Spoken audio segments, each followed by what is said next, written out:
What's going on, everybody? I'm Goblin, and today I've decided to make a video in order to answer a very important question a lot of you guys have been asking me.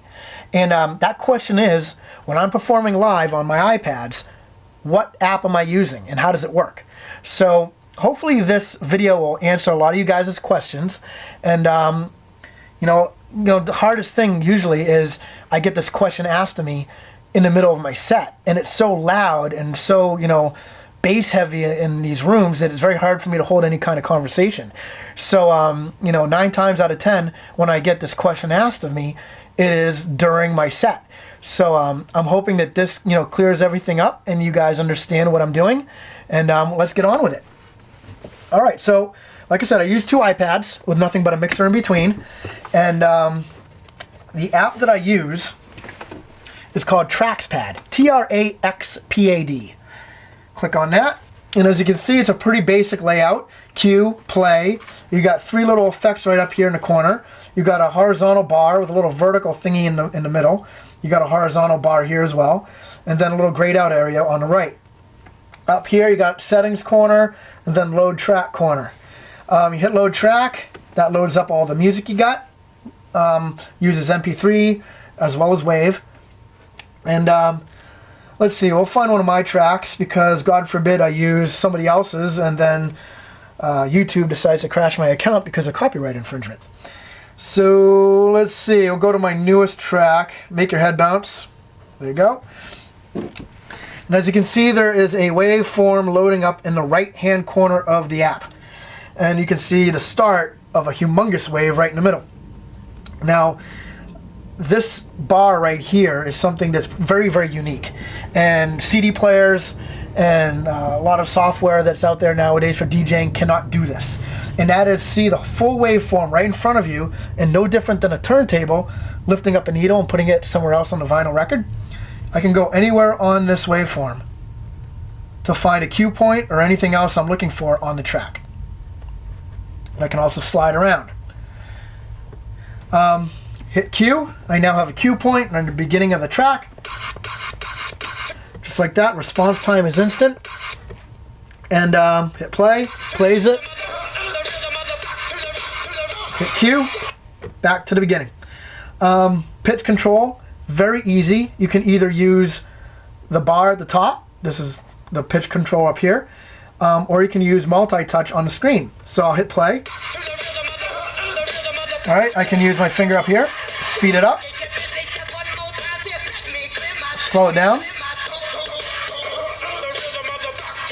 double tap, goes back to the middle at 0, 0. Or multi-finger, like I said.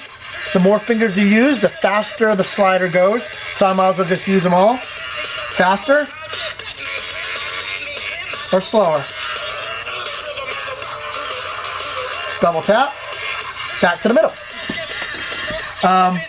Now, of course, that's your main pitch control, but let's say you have, your track pitched where you want, but it's just a little bit slower, a little bit faster than you want, and you just want to push and pull it. You don't want to actually adjust any more pitch. You just want to, kick it up a little bit. Single finger does that for you. Push or pull. And now you get yourself back on track. Up here, you got 3 little effects. Now, 2 of the effects I don't use. Reverb, there's no need for it. I don't see why there is a reverb option. Whatever track you're playing is mastered, already has reverb in it. You don't need any more.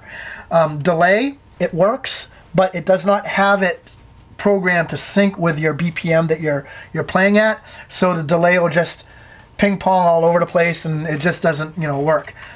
Filter, however, works great. Now I'm hoping that reverb is replaced with flange, and the delay is fixed because those would be 2 really good options to use as well. So we're gonna hit play. We'll try out the filter. I'm gonna turn it up just a tad so you can hear it. As you can see, it's grayed out a bit. So this is now your XY axis, like a Korg Chaos pad.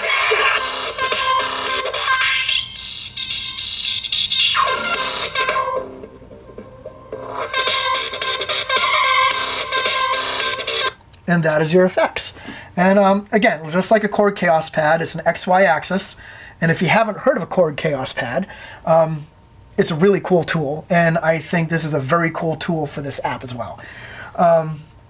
Typically the chord chaos pad is a unit that is outside of whatever format you're using. It's a little box, and you can do what I just did on here with that box. But yeah, the developer decided to make that an option on here, and I think it's great.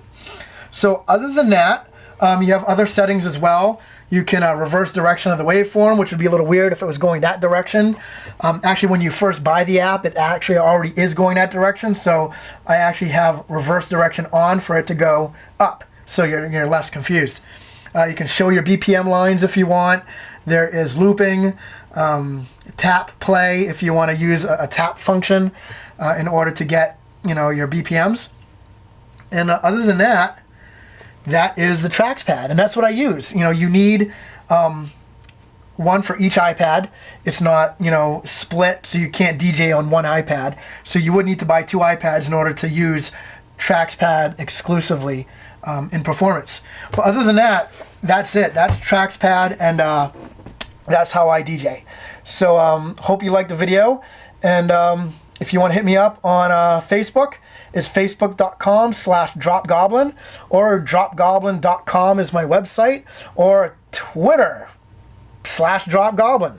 So other than that, I'm done. This video is over. Have a good one. Peace out, Boy Scout. Boom!